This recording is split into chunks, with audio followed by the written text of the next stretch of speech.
Our big events for the month, we continue to work with the community. We also will have our usual candlelight vigil. That's a time when we encourage people to come and just sit down and walk with us, just to be spiritual and to share, and not only cancer survivors, but anybody with a chronic disease can come out and join us, and we pray a little and so on. It's just a hopeful event. I think it's always lovely to give hope and just to share and so on. And then of course we have a fundraiser at the end of the month at the House of Culture.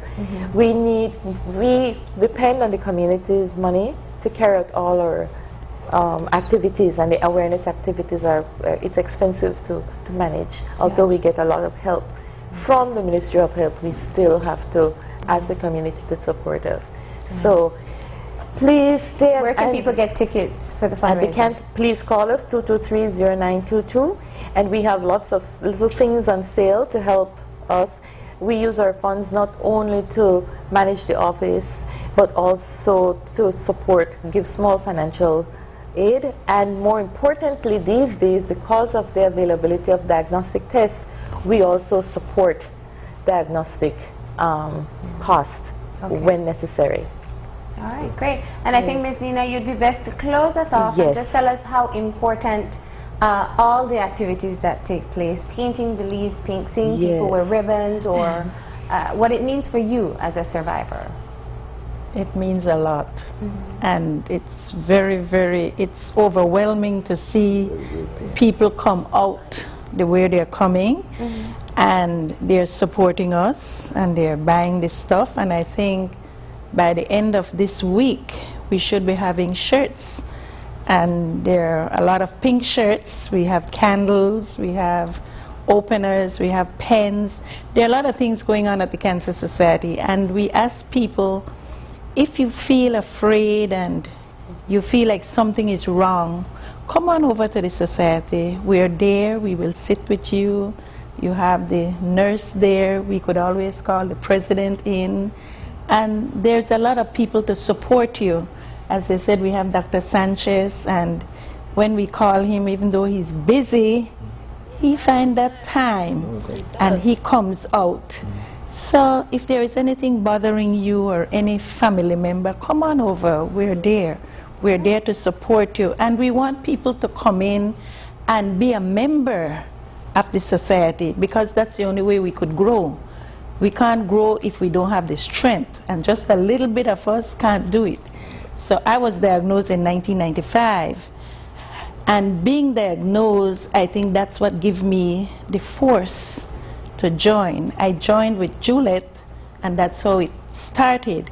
But after that, I asked God, and I said, you know, if you save my life, I will work with people. I promised I will be out there with people. And he spared my life. And so I thank him, and we give thanks every day. And every day you give thanks for little things and for big things. And I keep giving thanks. And so whenever anybody call and they say, you know, Miss Nina, we'd like for you to speak to somebody, or can she come over, that's no problem. As I always say, anytime in the night, in the day, anytime, I'll find that time, because God found the time for me. Amen. And I'm grateful. All right.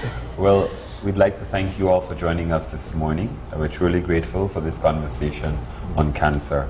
And when you see pink and represent with pink, it's also support. Of course. And much more. So thank you for joining us this morning. Yes. And we ask the community to remember our founder, Juliet Orozco Sobranes, as the person who started the entire movement.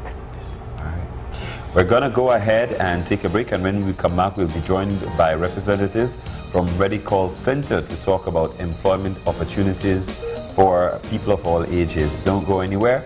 We'll be right back after these messages.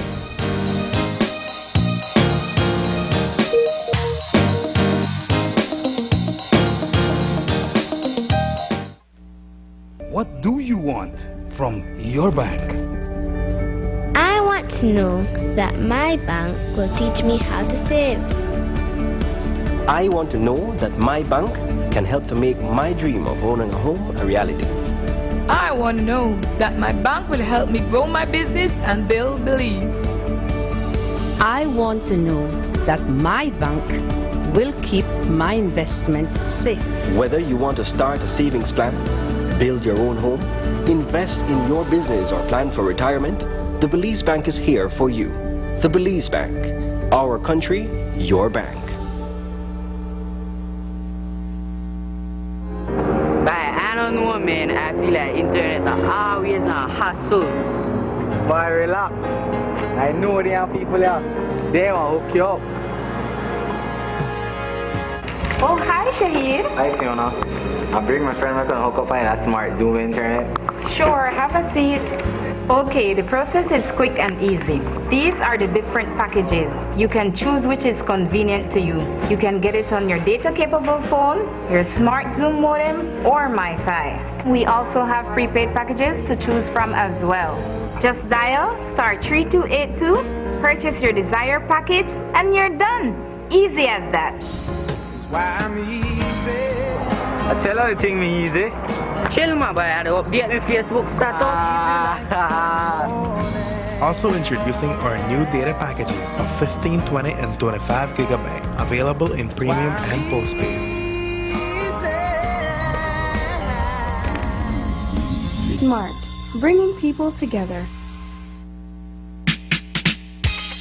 Come and enjoy the food and drinks at Traveler's Barrel Bar, located 2.5 miles on the Northern Highway.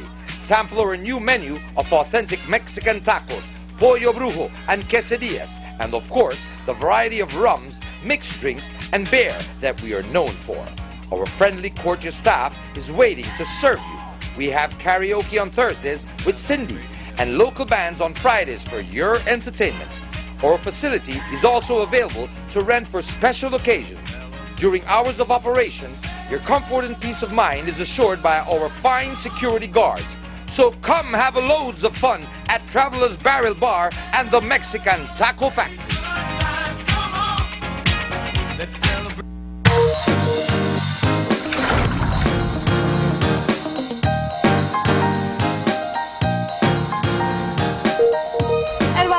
Of course, as was promised earlier in the show, we're focusing on the Ready Call Center and some of the employment opportunities that they have. Joining us for this conversation is Angie Ramirez, who is the Corporate Communications Manager, and we're also joined by Ever Millian, the Account Manager. Good morning and welcome to the show. Good morning. Good morning. Thanks for having us.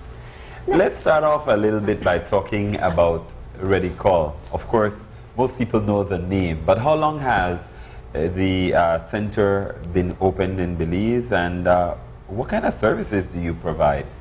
We have been open for 8 years. When we started in Belize was in 2005. We started with 60 employees.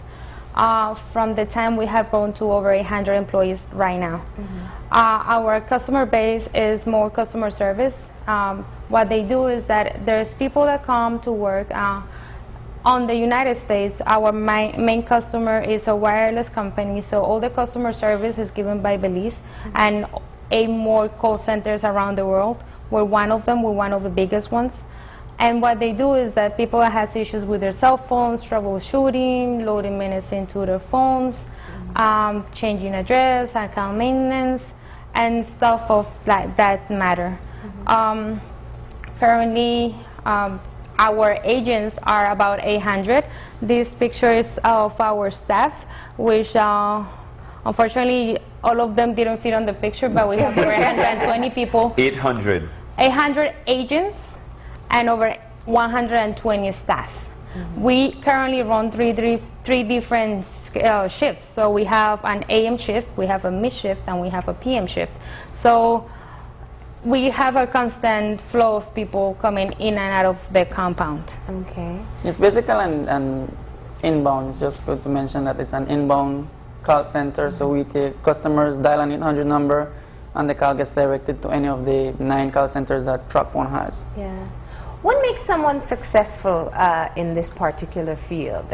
You know, because I think The impression on the outside for people is that you receive the calls, and customer service skill would obviously be very important. But what do you find to be some of the good qualities that Belizeans possess and those who excel within the company itself? The main reason why Belize is succeeding in this type of, as you know, we are the first company that opened for business in call centers in the country. We have opened the doors for all the call centers to come into Belize. The reason why is because Belize is the only country in Central America that is really close to the United States and speaks English as the first language, not as a second language. And we have a lot of affinity with American culture. So that is something that is just a win-win situation when you come and deal with a customer and you need to have some kind of common ground for them to serve you. What is required for Belizeans to succeed in this type of job is that you need, number one is that you need to be able to adjust easily to changes. Anybody who works for an American company needs to understand that needs change every single day, policy changes every single day, products change every single day, and as they change, we need to adjust as quick as they change. So there's a lot of training that is held internally? There is training, ongoing training, like for small procedures, small products. So people need to be able to have that in them to keep up with a job like that. You need to be able to have people skills. You need to be able to communicate clearly with customers, explain situations, explain processes to communicate. One of the main things that I think can make anyone successful in working at a call center, I was once an agent as well. And I did take calls. I know the pressure that everyone is going under. And I think one of the main aspects, or one of the main things that Belizeans on a whole need to understand and need to get used to, is that they're under constant evaluation, under constant, everyone is always telling them, you don't need to do this way, you need to do it this way. This changed yesterday, it's no longer that way, it's this way. And I think with Belizeans, I'm a Belizean myself, so I think that that was something that we had to get used to in order for you to not get stressed out and not get to give up. Right? And being very patient, I'd imagine, because I know if I call a customer service, that's my last straw. I've tried everything on my own, so now I just want you to fix Patience is number one there. I think, and like what she mentioned, we work for an American-based company, and they're very, very demanding. They want their stuff to get fixed now, and if you don't do it, then they start to be aggressive with the employees. And you talk about constant monitoring, and I know a lot of call centers feature where they tell you that it might be recorded for whatever reason, which also alerts your agents to the fact that they have to walk a fine line. So how do you keep them motivated to strive for excellence and not feel as if though, listen, you're looking to penalize me for the first time something goes wrong kind of thing? We don't. Normally what happens is that whenever an update comes out, we have a grace period whereby we need to get that information out. So if you make the mistake on a procedure that changed yesterday, we're not going to crucify you for it. And in addition to that, if you don't understand after we've went through the training, we do have additional back-end supports. For example, we have a team of quality analysts, we have a team of mentors, we have a team of trainers that whenever you need any session or you didn't understand a part of the process, then you can always say, hey, I need a little help, or I need additional help, and we can provide that to you. Now, let's talk about one of the particular parts of the image of ReadyCall that seems to be in the Belizean awareness at this point, that you have a very high turnover rate. Is that still the case, and what are some of the reasons why that first image was brought forward? Oh, this is something that happens in the industry, so it's not only ReadyCall. All call centers around the world experience high turnover. Reason why is that you need to understand these people are sitting on the phones for 45 hours per week, and some of them work 13 hours per day depending on how much overtime they want to make. We allow that to happen. Some people get burned out because they see that they can make the money and they want to put as many hours as they can, and then when you do something so often and with so much intensity, you get tired. So I think that one of the main reasons that we have in turnover is because tiredness of people working strenuous hours Number two is that the culture has been adjusting over the past years into the culture of working hours in the U.S. We came to change the mentality that in the U.S. is a 24/7, 365 days mentality. We provide service for them. We cannot just go and ask them to change their policies so we can adjust to the culture here. They have been very helpful adjusting with transportation and commuting issues, but as far as service, we have our schedules from our customer is that we need to be open from 6 in the morning sharp to 10 at night sharp. They don't care if somebody fell, if the bus didn't run. We have a contract and we have to provide the service. We have 700 employees with 700 families that depend on this.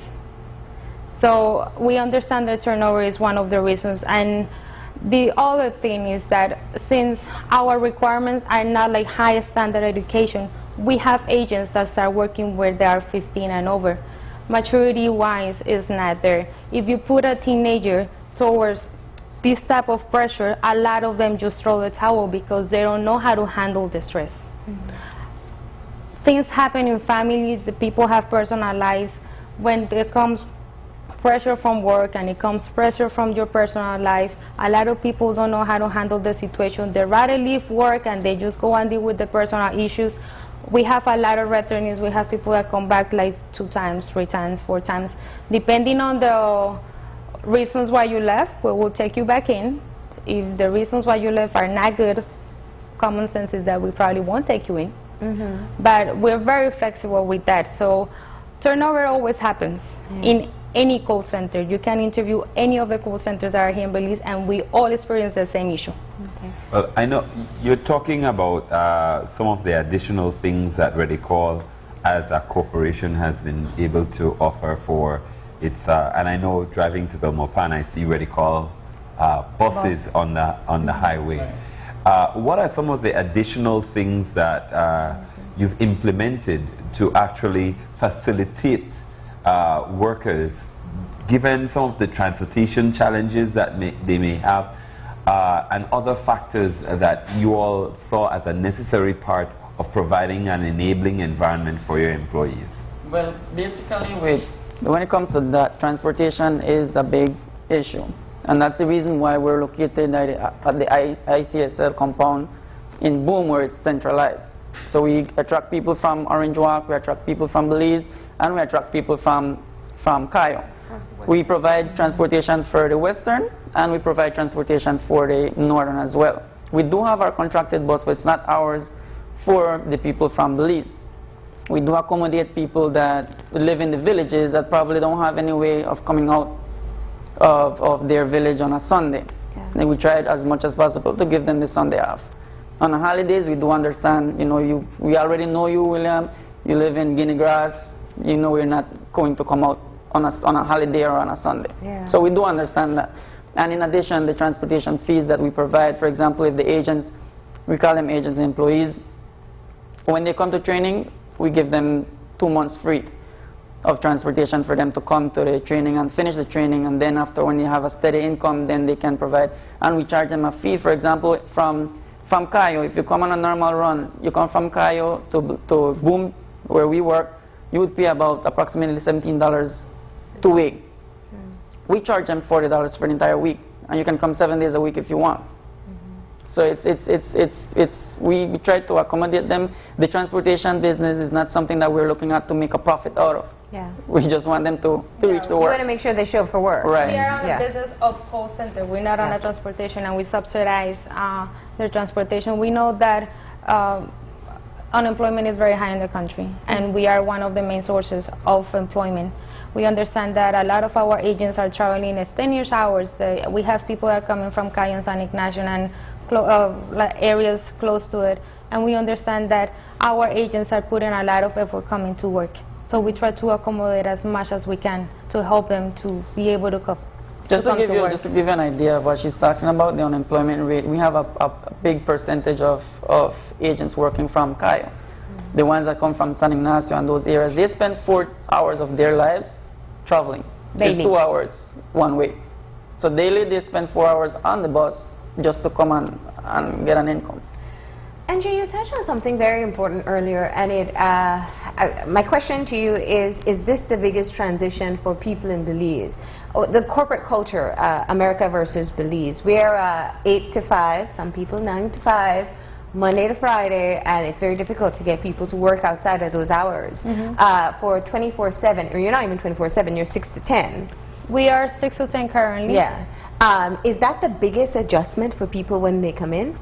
To recognize that Christmas might happen and you might have to work, or Carnival Day, or Independence Day?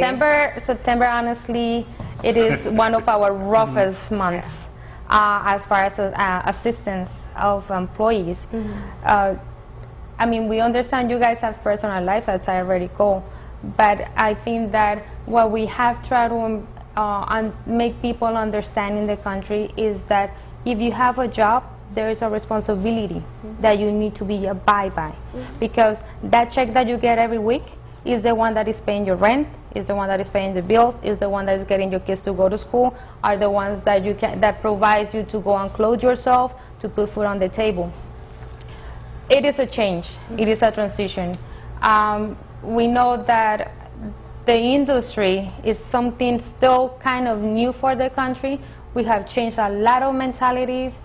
A lot of the people that we take in, you can ask anybody who actually has worked with us, and they can tell you that many times they come with no skills. They just come with the will that they want to learn. Once they leave our offices and once they leave Redico, they have something that they can put on their resume. They have customer service. They learn how to use computers. A lot of people don't even know how to turn on a computer. We teach them how to do that. We teach them how to talk to people. We teach them how to understand policies, follow instructions, what needs to be said, what not to be said. So aside from being a call center, we're educating people on a daily basis. Yeah. What are some of the opportunities, because that was one of the central parts of the conversation. What are some of the opportunities that exist at Redico? And ever you spoke about being an agent and now moving up into something else. As accounts manager. I was just about to let you guys in on that. When I started Redico Center, I didn't think of it of training because it was new. I just said, you know what, let me try a call center industry. I tried it, and now looking back at it, you can realize that a call center industry can be a career. It's not just a pastime that you can just go and make ends meet and then leave it. Like I mentioned, I was an agent taking phone calls just like as an entrance employee. I became a mentor. After that, I became a supervisor. Then I was a lead supervisor responsible for like 7 supervisors. And then the operations manager responsible for some lead supervisors. And now I'm the account manager overseeing the entire operations. So opportunities are there. And then the good part of it is that it's not a long, if you're performing and you're someone that we see a different skill in you, you don't have to wait 5 years or 3 years for you to be selected and say, you know what, Marlene, tomorrow we're going to try you out for a supervisor, we're going to train you for a supervisor. Normally when we do those selections, the employees do perform. So it's a career path and it's an opportunity to grow. And like what she mentioned, that's something that we would never be able to take away back from you. Yeah. I go to the different call centers that they have here in Belize now established after us. A majority of the employees working there came from us. So they're working there because they were selected. Okay, you had experience in call centers already. So you have some training already. Exactly, you already have training. So if I'm an employer and you have training and you don't have training, obviously I'll pick you that has the experience and then over a person that doesn't have none experience. So there definitely is opportunity for growth. It is an opportunity for growth. It's not something that call center industry and customer service is not something that is taught out there. It's not something that it's in the curriculum. We discussed that in a forum that we had, that maybe that's something that we should put in the curriculum because now it's a growing industry. But when they come to us, they're on ground zero, and then we bring them up. So what are the opportunities that are available at this time? Currently, we are looking for customer care agents to work directly on our TrackPhone account, and we're also looking for sales agents. Sales in the inbound part, because our call center is not the one that we dial. We don't get a list to call customers. This sales that we're looking for is for people just to sell a very simple product to switch electric power supplier into another one. So what we're looking into the people that wants to come and do the sales is that for you to be able to have that tone that is required for sales, for you to be able to convincing voice, and for you to be able to take on the challenge. All we want is people that is open-minded. And the second part is that, and that's something that we have been working on, is that once you deal with customers, even if it's face-to-face or if it's over the phone, even if it's over the internet, customers are customers, and customers are people who have different education, they have different social classes, they have different temperaments. And when that happens, you can have a nice customer and you can have a rude customer. So it is in you to be prepared mentally on how you handle the situation. And if you're able to handle a situation like this, you're able to handle any type of jobs. Now, Ever and Angie, what has kept you all at Ready Call? To be honest, the founder is Nubia Ramirez. She's someone, it's a foreigner that came to Belize and decided to open the call center. To me, what has kept us growing is the joy of seeing, or the privilege of seeing, so many families being fed. Like what she mentioned, our headcount right now of agents just on the phones is like about 700 people. That's not including the bus drivers, the managers, the supervisors. That's not including the person that provides us with the toilet paper. You understand? We're feeding a lot of families, and I think that what's really kept us going is the persistence of not giving up. We've reached some points, honestly. We have a very, very, very tough client. We've reached some points whereby you would say, you know what, I don't think this is worth it. Let's take our business somewhere else. And I'm glad that that wasn't the decision that we ever took, and now the testimony of it is that we're up and running for going on 9 years, since 2005 of June. As taken from Ever, I think we have a social responsibility. It's not just a matter, once you start with 60 employees and you grow to 100 people, we understand that if we don't continue pushing and trying to get bigger and trying to get better, a lot of the people that depend on us will be left empty-handed. And that's a drive that we take personally. If you ever seen any of our signs, our mojo is that we develop opportunities and we invest in Belizeans. We don't invest on a call, we don't invest on a phone, we're investing in people and their growth. It's not, call center industry is not an easy easy task. I've been there frontline, and you have days and you have weeks that it's a challenge. It's a competitive world, and we're one of 9. And we're up against some monsters when it comes to this one client that we have. And we're evaluated on a weekly basis as well, as a call center. They won't look at Evermillion and say, okay, you failed. They will look at Belize, you failed. Okay. Interesting. All right, so how do people apply you're looking for agents, you said, and sales reps. Okay, how do people apply? We have offices in Cayo, we have offices in Orange Walk, we have an office in Belize, and we have our headquarters. The process initially is that a person will go with their social security card. We have some requirements. We have our website up and running. You can always look at us in www.readycallcenter.com. In the website, we have the address of the offices. You have the documents that we require. So a process that you can start is starting to get all the documents together. It's a standard procedure that we need to follow. So it's not like we have to give you a hard time. It's something that is required by the client. And once you complete the documents, you go into the recruitment office. You will take a typing test, because we need to know that you're able to type at least 20 words per minute, because you need to put notes every time that you handle a customer. And then once that first step is done, they will refer you over to the headquarters in Boom. And over there you will take a grammar test in English, and then you will take a speak test. so the system recognizes how thick is your accent and if you're able to communicate in English. After that, and we evaluate you on those 3 topics, then we look at your, we do a one-on-one interview with our recruitment manager, and then based on your experience, based on prior work, if you ever work with us, we look at what were the reasons to leave, and then after that we will schedule you for a training class. It's not hard to start working with us. We're very flexible. Yeah. If we